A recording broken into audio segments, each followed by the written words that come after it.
Fernando, boa tarde. Como é que você está? Um abraço para Margarete. Vocês estão juntos aí, né? Manda um abraço a ela para mim, por favor. Boa tarde. Daqui a pouco nós vamos começar.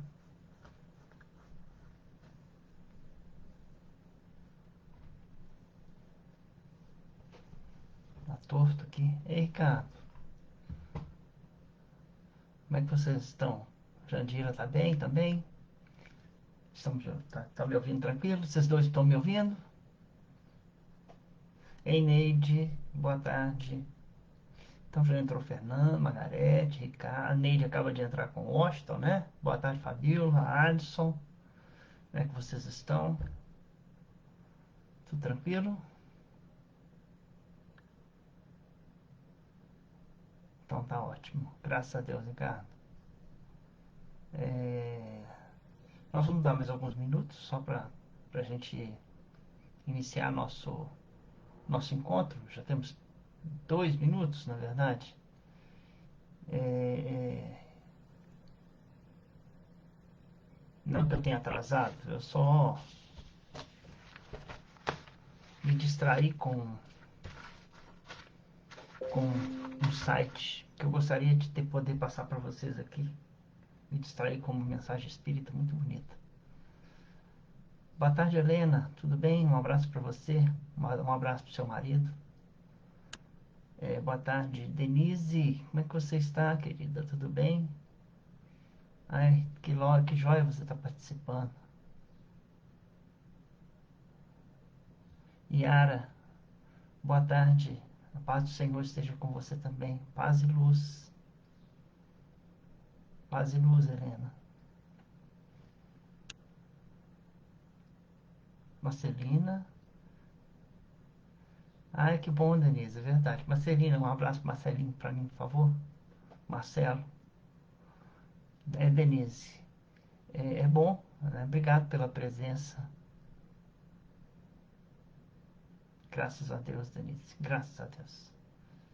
Então vamos fazer a nossa oração de agradecimento, elevando os nossos pensamentos ao Pai, pedindo que o nosso Pai derrame sobre todos nós que aqui estamos nos reunindo, em nome de Jesus, a sua luz de amor, de bondade, de misericórdia, que ela possa se derramar em nossos corações, ao mesmo tempo iluminando os nossos lares, levando luz aos nossos familiares, aos nossos amigos, aquelas pessoas que nós lutamos as nossas vidas juntos, uns com os outros, né? Que elas possam também receber dessas boas energias. Dona Dirce, boa tarde, como é que vai a senhora? Paz do Senhor, também um abraço para a senhora. Darcy, um abraço. Como é que vai? Tudo bem? Como é que vocês vão? Darcy, um abraço para Adelaide, para mim, por favor.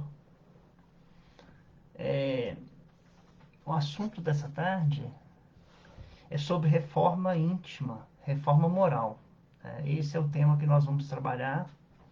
Eu espero que nós saímos daqui com um entendimento melhor do que seja, ou de como, né, podemos começar a trabalhar dentro de nós essa reforma. Há bons livros que nós podemos ler sobre reforma íntima, né? Eu tenho dois aqui nas minhas mãos, né? Esse livro aqui, ó, Reforma Íntima Sem Martírio, né? Esse da irmã Stufo, médium Vanderlei Soares de Oliveira, né? Esse livro é bom, muito bom, né? Já tinha lido ele quando do seu lançamento, mas lá em 2003.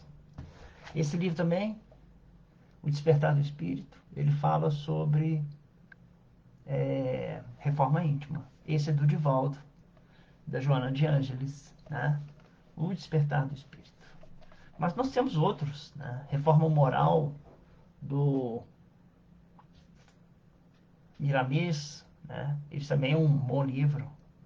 É, é, e também já serviu de estudo para nós, né? Lá, antigamente, lá no passado, que eu digo passado, quando eu falo passado, o passado pode ser ontem ou há 15, 20 anos atrás, foi passado também, né? Então, lá no passado, há 15, 20 anos atrás, nós estudamos o livro Reforma Moral, do Miramês. Bom, eu vou começar falando sobre uma história, né? É... Saulo, ele era noivo de Abigail. Começando a história assim. E ele estava muito feliz e fez um convite para Abigail para que ela fosse assistir o apedrejamento de Estevão, né? Paulo achava muito importante a sua futura esposa assistir o apedrejamento e morte de alguém, né?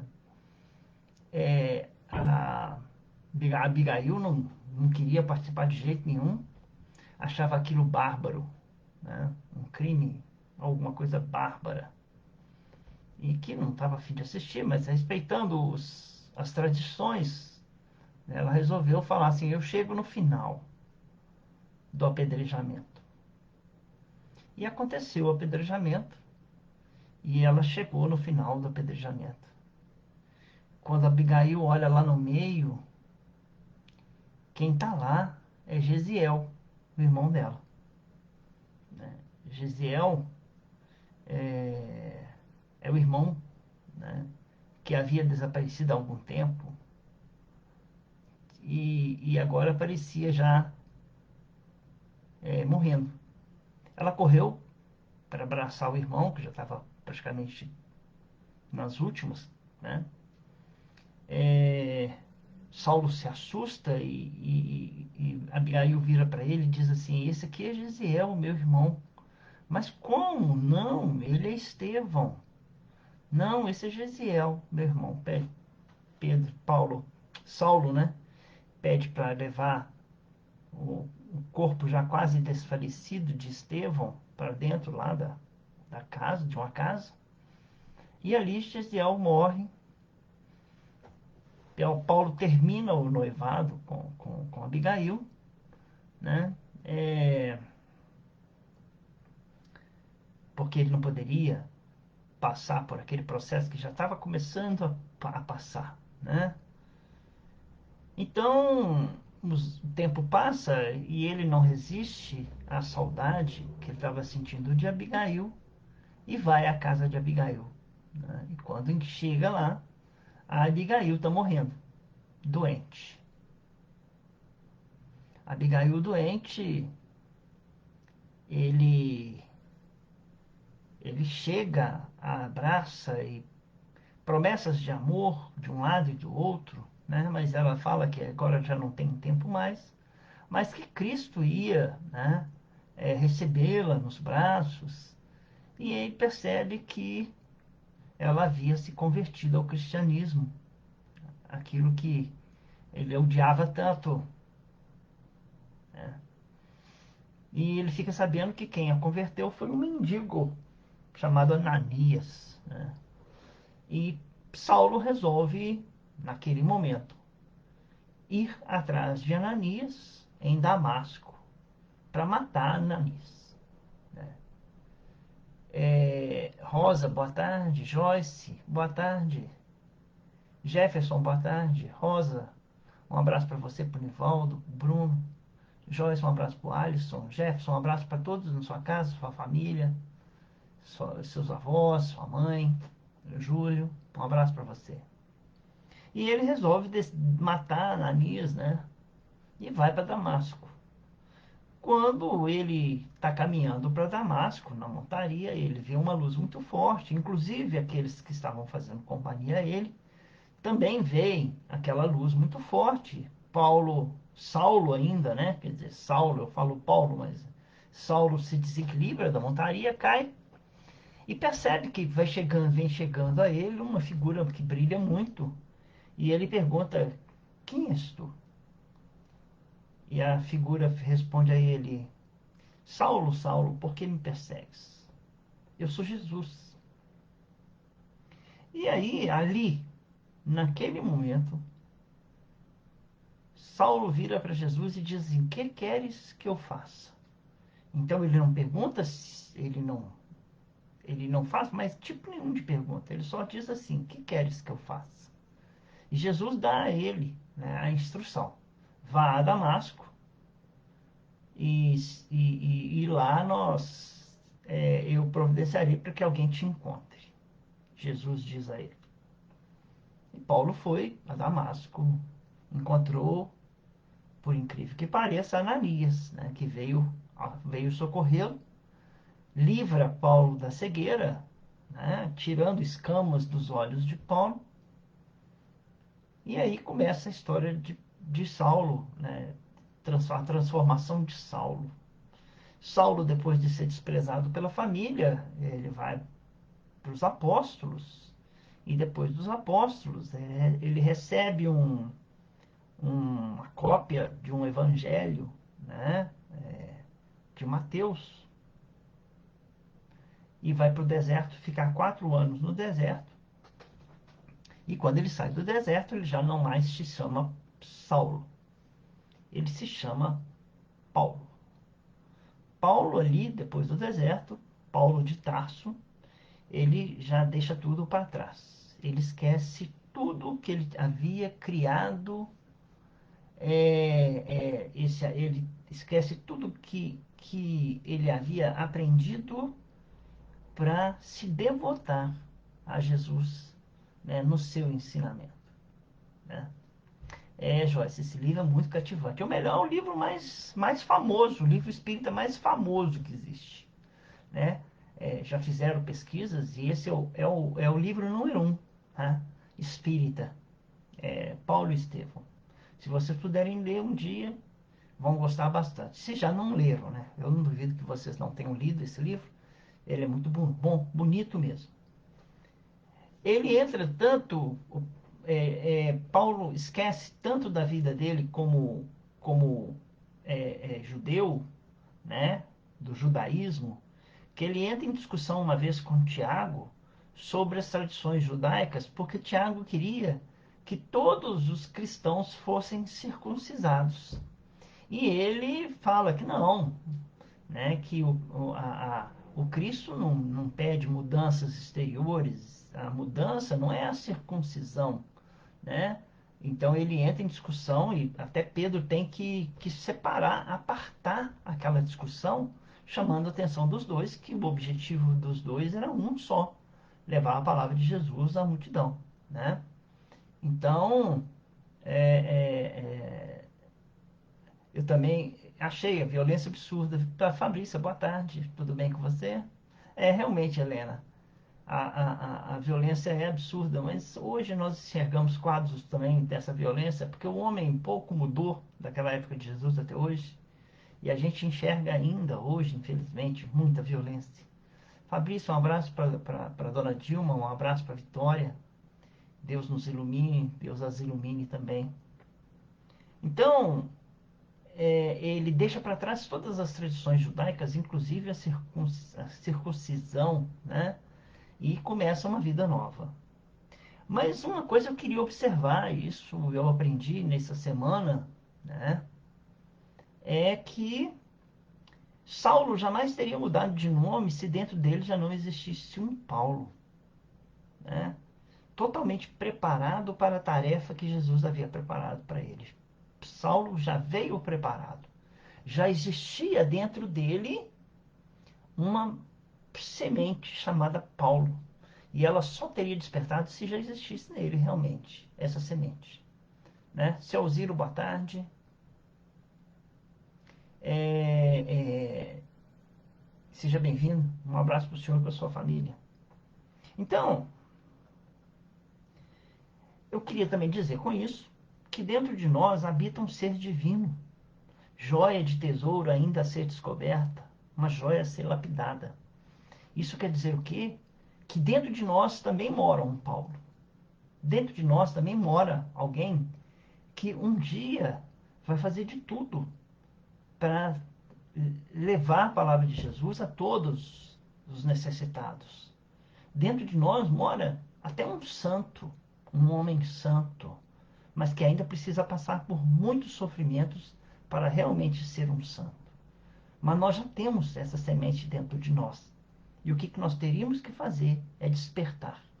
Por isso, esse ensinamento, um primeiro ensinamento da semana que bateu em mim foi: Saulo jamais teria mudado de nome se dentro dele já não existisse Paulo. E que ele foi descobrir depois de 4 anos no deserto. Então ele teve que passar, meditar, como nossa irmã Denise, que chega aqui e fala: você está falando muito sobre esse assunto.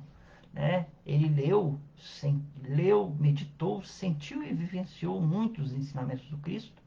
E aí despertou dentro dele um, um, um Paulo renovado, um homem velho.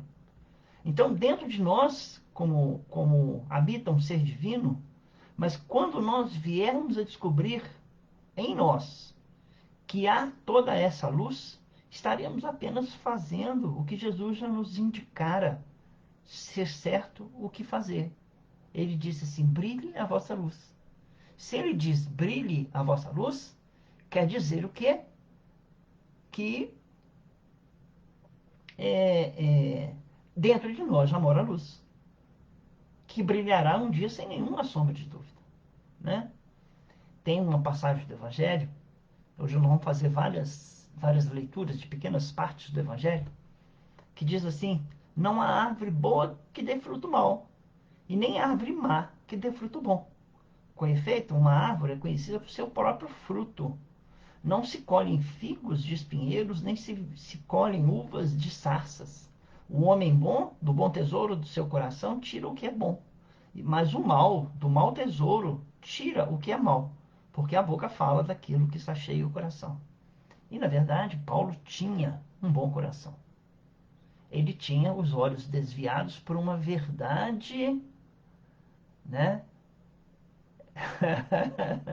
Obrigado, Denise, é isso mesmo. Ele tinha uma verdade já dentro dele. E essa verdade que ele tinha dentro dele já fez um homem forte. Mas ele tinha também muita consciência daquilo que ele era. Ele sabia que ele podia dar bons frutos, mas também podia, às vezes, dar maus frutos. E ele não parou na culpa, ele não parou naquilo que ele tinha feito. Paulo, ele assassinou, né, nos termos corretos da história, Paulo assassinou Estevão. Né? Paulo colaborou, inclusive, mandando pedras em Estevão.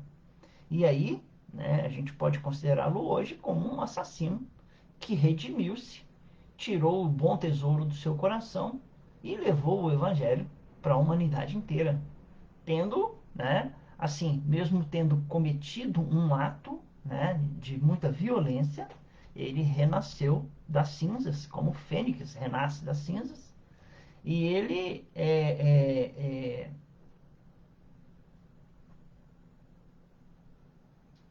renovado. Vou até usar as palavras da Denise aqui, eu reflito muito nelas. Então, ele refletiu muito nesses ensinamentos, eu reflito muito nesses ensinamentos, nós deveríamos refletir muito nesses ensinamentos. Por quê?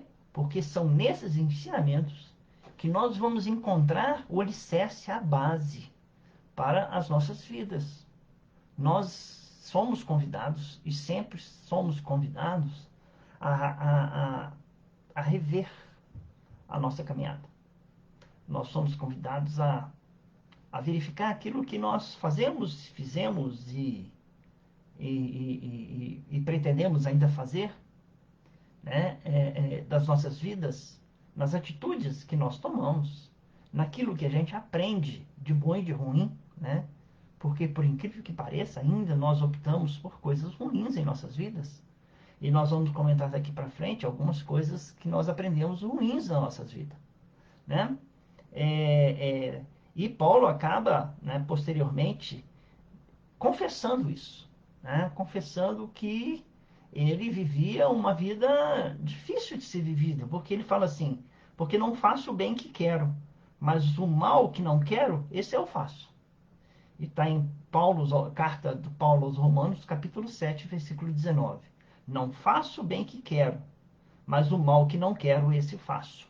Porque ele era um ser ainda que se achava falível, né? Mas que ele tinha que juntar e pegar daquela pedra preciosa lapidada no deserto, na entrada de Damasco, e se transformar ainda. Um convite esse que nós somos convidados todos os dias a nos transformar em joia preciosa, né?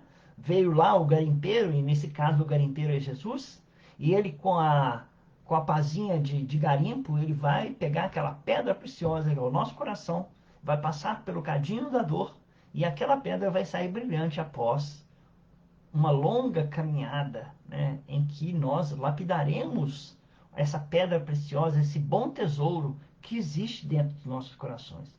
Paulo tinha uma consciência exata do que ele precisava mudar, né? Sabia das suas potencialidades e sabia também das suas fragilidades, né? Com certeza que ele sabia. Por isso que ele diz isso: não faço o que quero, porém faço o que não quero. Isso é ser consciente. Quer dizer, quando você pensa, não faço o que quero, porém faço o que não quero, você está no caminho, já fazendo a sua reforma íntima, já se transformando, né? E aí eu pergunto, como que nós poderíamos atingir essa mesma etapa que Paulo atingiu, né? E aí entra esse primeiro livro, né? Reforma Íntima, Sem Martírio, da irmã Stufo, né? Onde a irmã Stufo, no prefácio, diz assim, começa a primeira coisa se perguntando. E a gente vai fazer essa pergunta aqui. Essa pergunta eu dirijo a vocês, né? Porque ela foi feita na leitura a mim, e eu vou ler para vocês o que está escrito no livro. E eu vou dirigir essa pergunta a vocês, e vocês responderão dentro dos seus corações. Depois que eu conheci o Espiritismo e passei a vivenciar o Espiritismo, em que eu estou melhorando? Depois, eu conheci o Espiritismo no ano de 1983. Eu comecei a trabalhar lá um pouco depois, 85, 86, eu fui para uma pequena casa, depois eu fui para outra, depois eu fui para outra. Em 93 eu fui para a casa da irmã Nádia, né, mãe Pomba. Depois em 2004 eu fui para outra casa, que é a nossa casa agora, da irmã Lúcia, né? E desse tempo que eu conheci até hoje, em que eu melhorei? Em quais as coisas que eu consegui fazer melhores em mim? Qual aquela face da pedra preciosa que começou a brilhar? Né? Porque eu tenho certeza, buscando na minha cabeça, que eu ainda não lapidei a pedra toda, porque eu ainda tenho muitas coisas ainda, muitos defeitos, porque eu também, como Paulo, até muito mais do que Paulo, muitas vezes faço aquilo que não quero, né? E aquilo que eu quero não consigo fazer de jeito nenhum. Às vezes até corro de fazer aquilo que eu preciso fazer, por muitas vezes, porque prefiro fazer outras coisas, né? Prefiro às vezes fazer o errado. Então, em que eu estou melhorando? E ela diz assim que nós precisamos ter uma noção clara sobre as nossas conquistas interiores, né? Mesmo que pouco expressivas. Busque, então, começa se perguntando quais as pequenas conquistas interiores eu tive, mesmo que elas sejam pouco expressivas, e fala assim, isso fará você crescer na motivação para continuar em frente, né? Com o quê? Com o projeto de crescimento espiritual que o Espiritismo nos oferece. Porque, sim, o Espiritismo nos oferece um, é, é, é, um projeto de crescimento espiritual. Estamos aqui justamente para nos melhorar, crescendo espiritualmente. Evolução. Nós somos convidados a evoluir, né? E o Espiritismo nos dá uma noção clara daquilo que nós precisamos fazer para esse despertamento. Muito bem.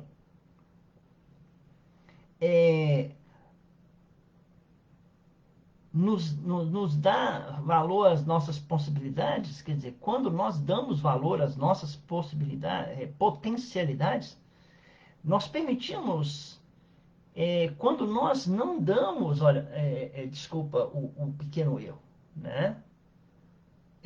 Quando nós não damos valor às pequenas mudanças nossas, mesmo que muito pouco expressivas, nós permitimos que um sentimento de impotência, de menosprezo a tudo que fizemos de bom por nós mesmos. Quer dizer, se você não acha algo que diga assim, o Espiritismo me mudou isso, que seja isso, você permite que você esteja se menosprezando, se colocando impotente frente a essa força de amor que o Espiritismo tem a nos apresentar. Por isso que nós somos convidados a olhar, em primeiro lugar, aquilo que nós já fizemos de bom para nós. Porque isso nos alimenta de mais possibilidades. Então nós estamos encarnados com um grande propósito de renovação e de evolução espiritual. E não podemos, né, dizer que nós falhamos em algo.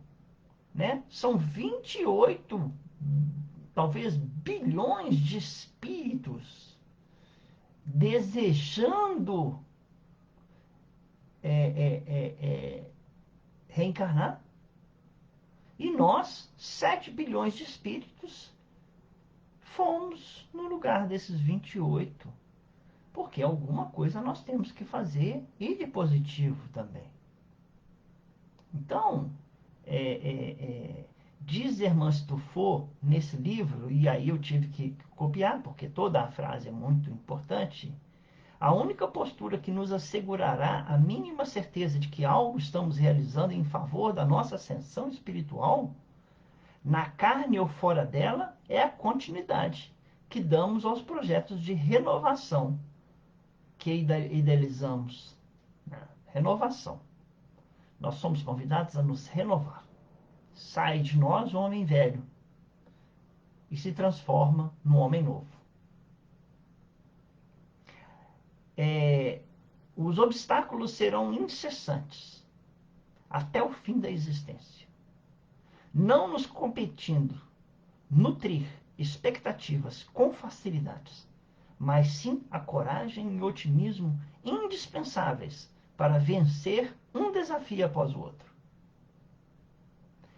Um desafio após o outro virá nas nossas vidas.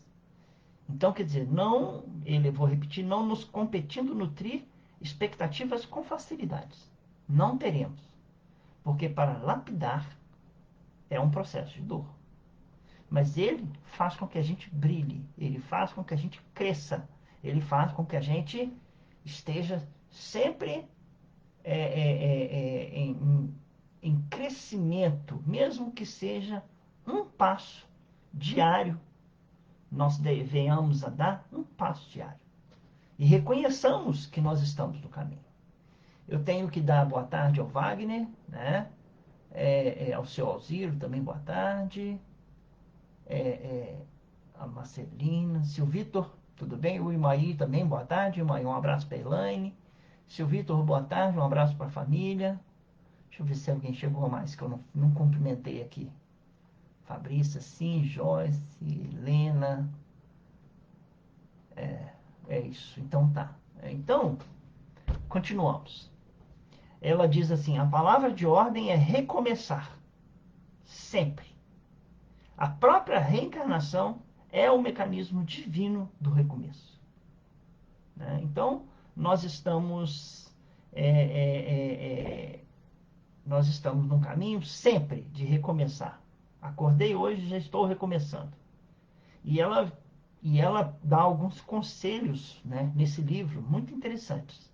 Que ela diz assim, resista aos apelos para a queda, jamais desistindo do ideal de libertação que acalentamos. Semana passada nós tivemos, né, ou semana retrasada, foi o tema da liberdade, conhecereis a verdade vos libertará. Então, se de um lado vêm os ideais da libertação, né, tão assim sonhados por nós, de outro lado virão os apelos para a queda. Né? Por isso que Paulo diz, né, aquilo que eu quero eu não faço, mas aquilo que eu não quero, isso eu faço.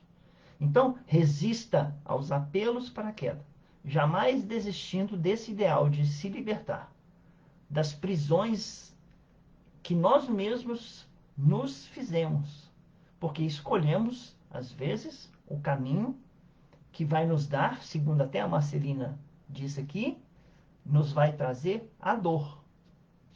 E aí nós optamos, mas a dor também, a dor, ela nos chama para frente também, assim como o amor. Então, se você ama, você vai para frente. Se você dói, você vai para frente. De qualquer forma, você vai para frente. Só que uma é dolorida e a outra é especial. Ela está lapidando por um processo mais, vamos dizer, tranquilo. Mas mesmo assim, não sem sacrifícios.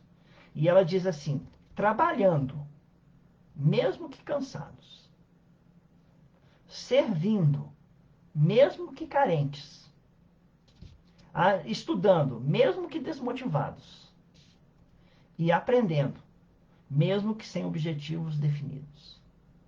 Então, o processo é esse: resistir aos apelos da queda, né, trabalhando mesmo que cansados. Resistir servindo, mesmo que estejamos carentes. Estudando, mesmo que estejamos desmotivados. Aprendendo, mesmo que sem objetivos definidos. Afinal, nós somos aquilo que nós plasmamos. E é muito importante isso. Né? Se hoje eu sou luz, eu plasmei essa luz. Se hoje eu sou trevas, eu plasmei essas trevas. Nós não podemos chegar para ninguém e acusar.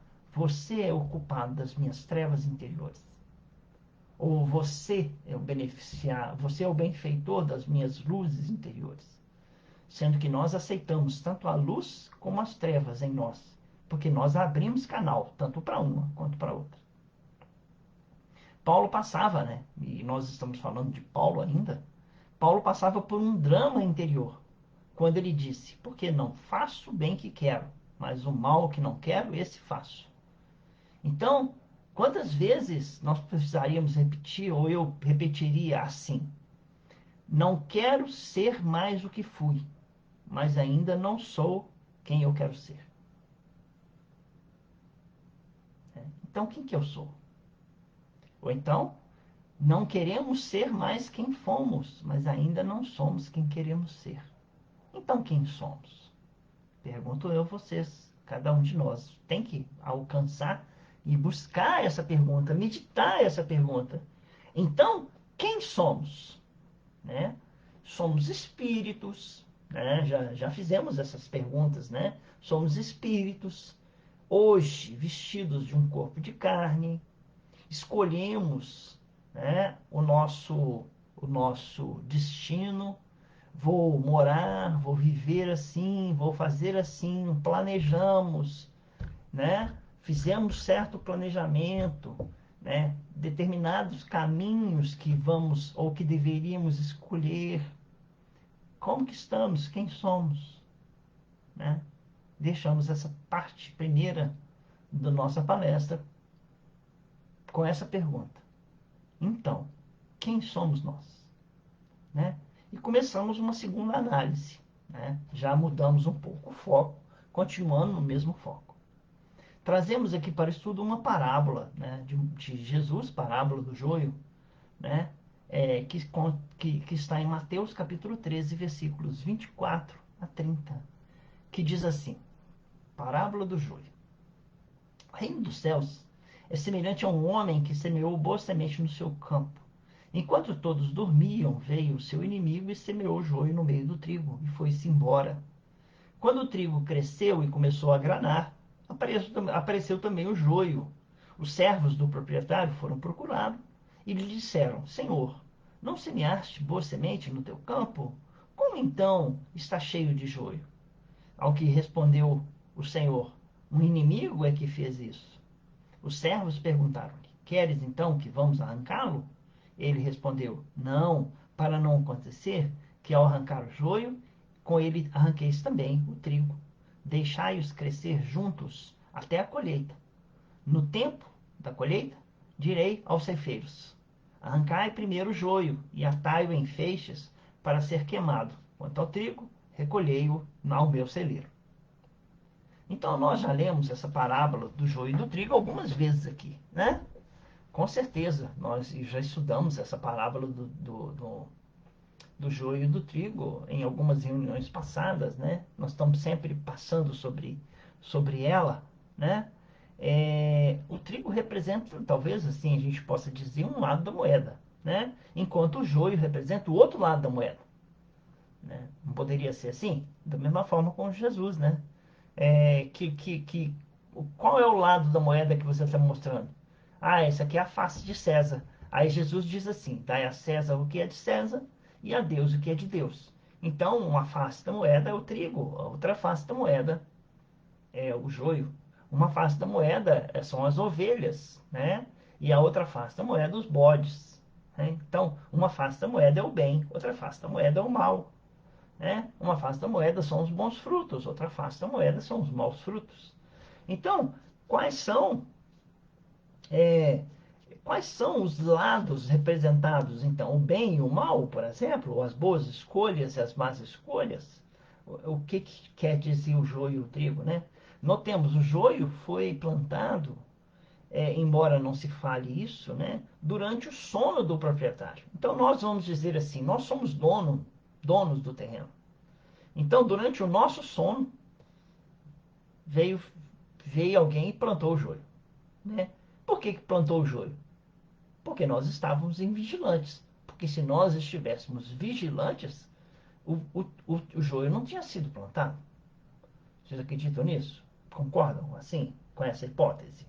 Né? Porque é o seguinte: vê alguém, se você chegou, saiu da igreja ou saiu do templo, ou saiu do centro espírita, com uma bagagem enorme de bons ensinamentos. Chegou na sua casa, você foi, ligou a televisão, assistiu isso, aquilo outro, viu alguma reportagem que te desgostou, viu violência, viu não sei o quê.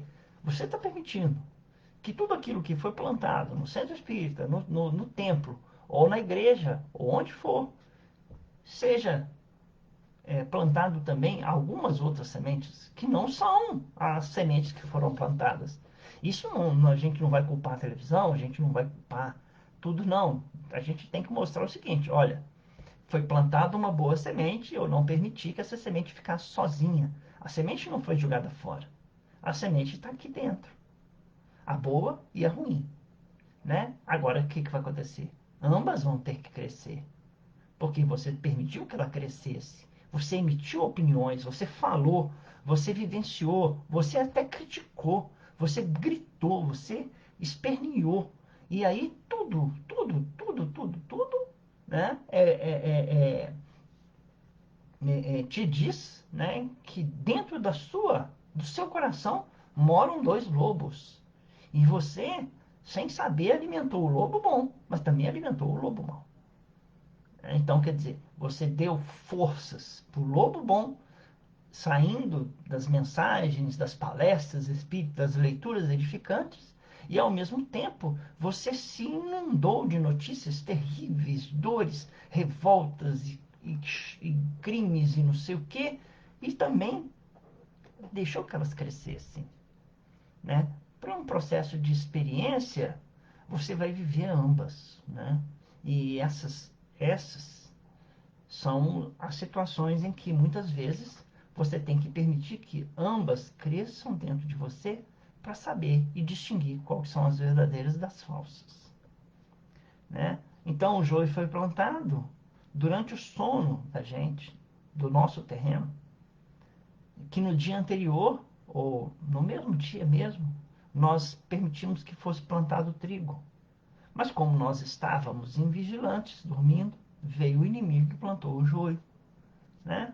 A semente mais perigosa, na verdade, que nós podemos permitir, isso é um raciocínio, né, que eu tive, e eu acho que vocês vão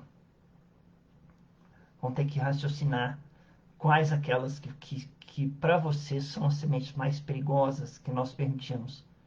Então, a semente mais perigosa que nós podemos permitir nascer em nossos corações não é a mentira. Porque a mentira nós conseguimos distinguir, não hoje, não amanhã, mas uma hora ou outra, nós conseguimos distinguir a verdade da mentira. Mas a semente mais perigosa que nós podemos permitir que nasça dentro dos nossos corações são as meia-verdades. Né? É aquilo que Emmanuel fala numa das leituras dela, né? É quando a pessoa é meio boa. Né? Ela não é boa inteira, ela é meio boa. Né? A pior semente que existe é a meia-verdade. Porque é só meia-verdade. Então metade dela é verdade, metade dela é mentira. Então, como que nós vamos separar uma meia-verdade de uma verdade? Ou uma meia-verdade de uma mentira? Você tem que saber qual que é de verdade. Qual é a parte da ruindade ali é boa e qual que é a parte da ruindade ali é verdade. Então, nós estamos inundados de meias-verdades. Né? Então, uma religião fala isso, outra religião fala aquilo, outra religião fala aquilo outro, uma religião fala um caminho, outro. Uma política fala isso, uma política fala aquilo, uma vivência social fala assim, outra vivência social fala assado. E aí, nós cheios de meias verdades em nossas vidas, né? Elas são muito mais perigosas que a mentira, porque nós descobrimos mais facilmente a mentira, porque o sabor da mentira é muito ruim, enquanto o sabor da meia-verdade, ele é indefinido. Né? No livro, né, que eu estou lendo, que não está aqui, né, chama-se Psicofonia, de Jacobson Trovão, tem uma frase que marcou também a minha semana. Foi assim: a erva daninha gosta de terra boa. A erva daninha gosta de terra boa, gente. Então vamos tomar cuidado. O nosso coração é terra boa. A gente pensa assim, no nosso coração só planta semente boa. Não. A erva daninha gosta de terra boa. Então, se alguém chega para você e fala uma meia-verdade, ou se alguém chega para você e fala uma mentira, ou se alguém chega para você e fala uma verdade, todas elas vão, todas elas vão pedir licença para o seu coração para morar lá. E aí o que acontece? Você permite, às vezes, que uma verdade que é verdade, mas que foi infectada pela mentira ou pela meia-verdade, não cresça dentro do seu coração. E aí nasce no seu coração um conceito mentiroso ou meio conceito verdadeiro. E aí, como que você vai recuperar essa verdade? Só lá na frente. Por isso que Allan Kardec disse assim: é preferível nós rejeitarmos 10 verdades a aceitar uma mentira que seja. Porque a mentira tem e faz seus males. Assim como a meia-verdade também faz seus males. Vamos tomar cuidado. Então, erva daninha precisa de terra boa para florescer. Assim como a erva boa precisa da mesma terra boa. Nosso coração, durante séculos de reencarnações, se preparou recebendo todo tipo de semente, as boas e as ruins. Então, isso é falado na parábola. Né? O inimigo plantou joio, que chamaremos ideias falsas. Ideias falsas se misturam com ideias verdadeiras. Uma hora você decide: eu quero somente ideias verdadeiras. E aí? Mas as verdadeiras estão misturadas com as falsas. Pior, as verdadeiras estão misturadas com as meio-verdadeiras. Nós não correríamos um grande perigo se por acaso decidíssemos retirar aquilo que é falso do meio do que é verdadeiro? Existe um perigo da gente abandonar uma verdade. Existe, né? É perigo da gente abandonar uma verdade em nome de uma mentira. Então, são tantos os conceitos que nós temos guardados dentro de nós. Como saberemos o que é bom, o que é um bom conceito, do que é um mau conceito? Né? É preciso que as ideias cresçam, né? Que verifiquemos os frutos, os sabores dos frutos. E assim, crescidos, saberemos como arrancá-los em nossos corações. né? Isso aí é reforma íntima. É que as ideias cresceram dentro de nós verificamos os frutos, os sabores dos frutos, e aí, quando crescidos, saberemos como arrancá-los. Se vocês querem saber o que seja uma reforma íntima, é isso, né? Reforma íntima, igual o Haroldo disse numa palestra, né? Reforma íntima é você fazer uma reforma na sua casa, quebrar paredes, todas as paredes da sua casa, fazer uma reforma com você morando dentro. Então, não tem escapatória. A reforma íntima é assim: você faz a reforma morando dentro da sua casa. Você faz a reforma vivendo. Você faz a reforma socializando. Você faz a reforma íntima no meio ambiente onde você vive, dentro de você. Então, alguns de nós, né, estamos já há anos no movimento espírita, né? Eu, pelo menos daqui da nossa casa, nós temos vários companheiros, né? Eu tenho companheiros de 93 na mesma casa comigo até hoje. Desde 93, nós não nos enjoamos, né? Uns das caras dos outros. Espero que sim, eu espero, né, que continue sendo verdadeiro sempre. Pois nós estamos no mesmo caminhada desde 93. Em alguns amigos, né, alguns irmãos. Outros viemos depois de 2000 e pouco, 2004, né? Então, nós já tivemos várias vivências dentro do Espiritismo nessa vida. Várias. Desde o tempo de Allan Kardec, o Espiritismo, quando foi apresentado no planeta Terra, era o fenômeno, né? Que era bem marcante. Naquela época, logo no início, né? O fenômeno espírita chamou muito mais a atenção. Logo depois, junto com esse fenômeno espírita, vieram os livros dos médiuns, mas veio também o Evangelho segundo o Espiritismo, veio o livro dos Espíritos, veio o Céu e o Inferno, veio a Gênese, né? E foi apresentado para nós também a caridade, né? Então, junto com o fenômeno espírita, foi apresentado para nós a caridade. Junto com a caridade, a ideia de que nós precisávamos divulgar a doutrina espírita. E ela foi divulgada. Tanto que ela saiu da França, ela foi para vários países, e ela hoje foi, nesse nosso período, ela é hoje mais forte aqui no Brasil do que na França, né? Por quê? Porque na França ela passou por um período, e de um período muito mais científico, enquanto aqui ela é de um período muito mais social, muito mais caritativo, muito mais altruísta, né? Então, depois da divulgação, vem o hoje. E o hoje fala o quê? Que o Espiritismo, nós somos chamados a nos interiorizar, né? Isto é, viver o Espiritismo por dentro. Viver o Espiritismo por dentro, segundo, né, a nossa irmã Sufo, né? Fazendo o quê? Conseguindo fenômeno, caridade, interiorização, buscar dentro de nós, né? Viver não mais de aparências, né?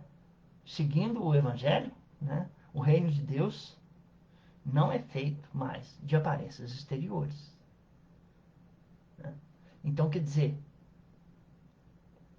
Marcelina, desde a casa da mãe Pomba. Exatamente, filha. Desde a casa que nós estamos juntos, certo?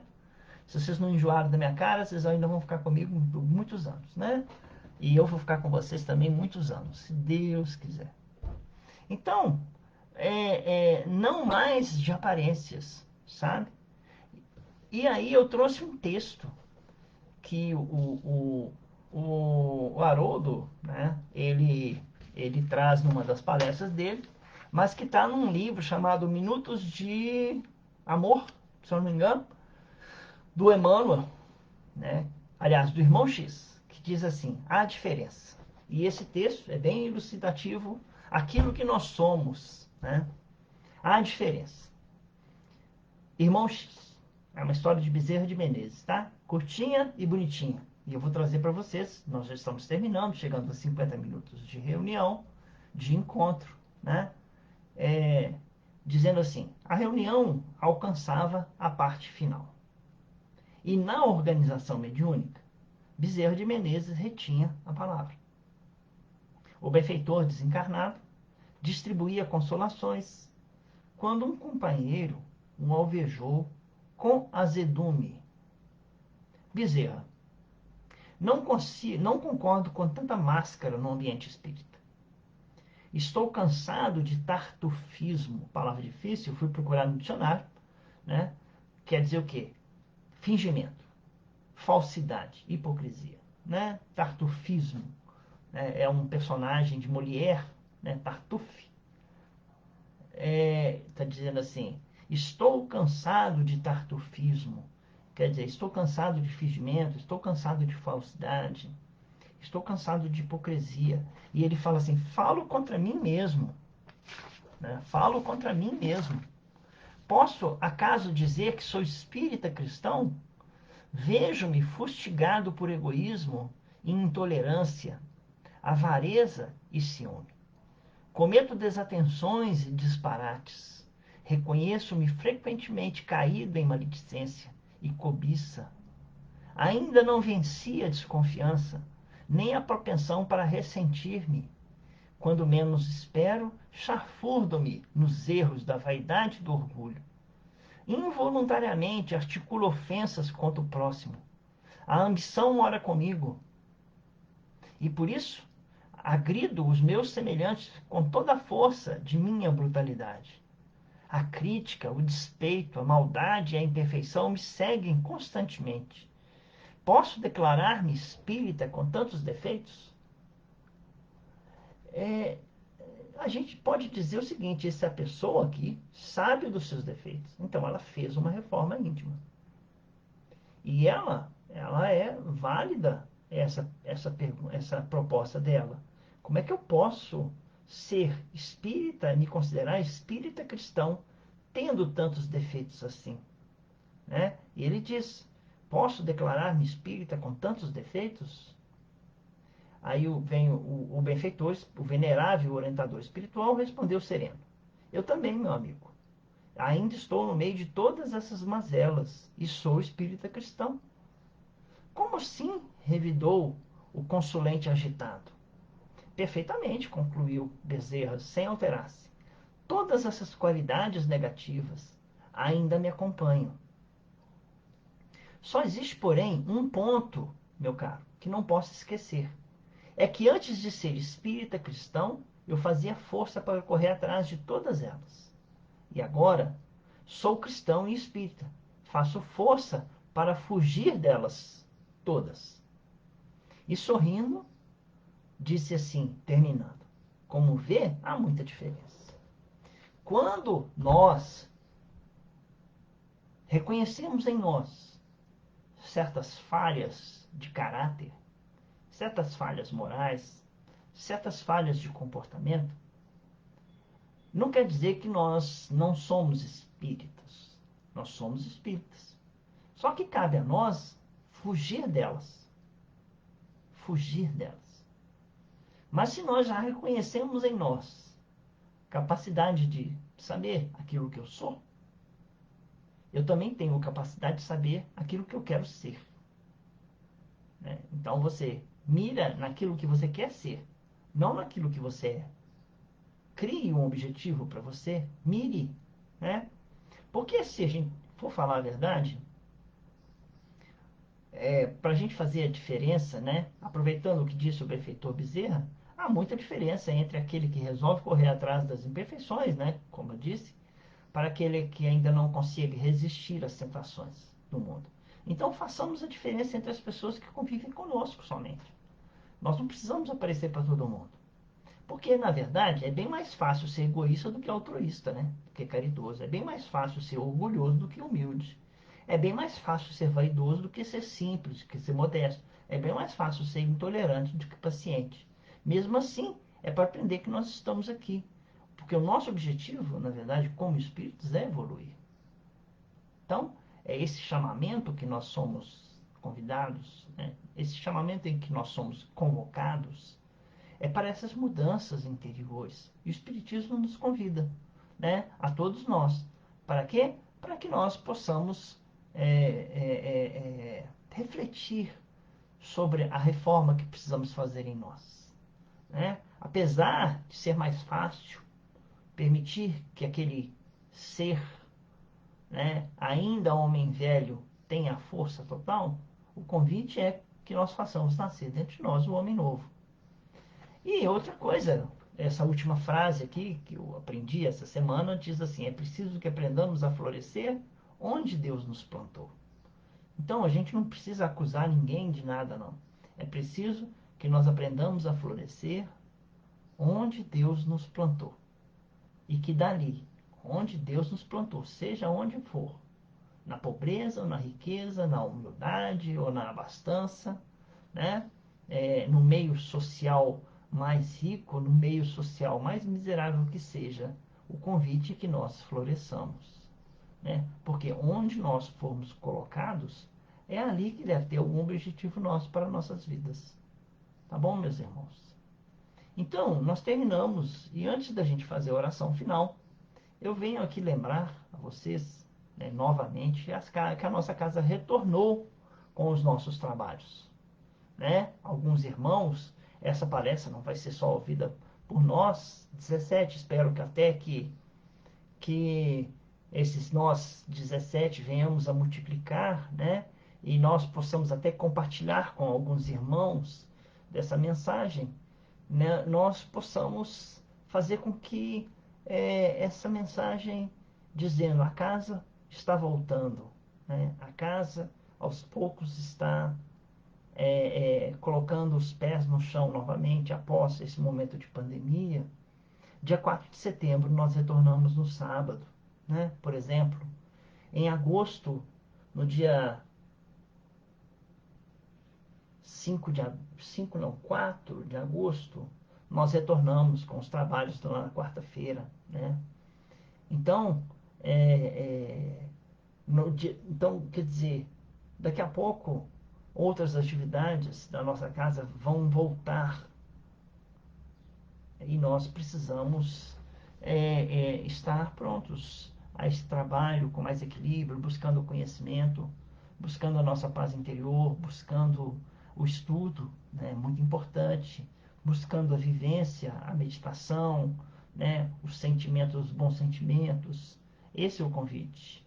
Nós estamos participando, inclusive, né, para vocês que nós já participamos, né, e nós estamos sendo repetitivos porque outros poderão assistir essa palestra, esse encontro nosso, que nós estamos em construção e precisamos às vezes de pedir, né? E com humildade nós pedimos, né? E é, é, não se sintam cercados de forma alguma, né? Porque a ajuda pode vir de vocês por uma oração, né? Mas nós precisamos de recursos para terminar a nossa obra. Além do mais, nós estamos fazendo um trabalho de cestas básicas, nós estamos fazendo um trabalho de é, é, enxovais, nós trabalhamos também e vamos voltar com a nossa sopa um dia, com a graça de Deus. E todos os outros trabalhos que são feitos na casa, vocês são convidados, vocês que não conhecem a casa, são convidados a um dia estar lá, né? A fazerem uma visita, a conhecerem a casa da irmã Lúcia. Tá bom? Agradecemos a Deus, nosso Pai, a Jesus, nosso Mestre, que neste momento derrama sobre todos nós a sua luz de amor, de bondade, de misericórdia, levando a cada um dos nossos lares o seu amor. Que esse amor possa iluminar os nossos ambientes domésticos, os nossos aposentos, né? A nossa casa, em geral, receba a luz de Jesus e possa, assim, ser, é, é, é, ser abençoada por nosso Pai. Muito obrigado. Agradecemos a nossa mentora espiritual, irmã Lúcia, que tanto faz por nós, e a todos os irmãos de luz que nos auxiliam no nosso dia a dia. Que assim seja. Louvada seja a luz que nos uniu no amor do Cristo. Muito obrigado.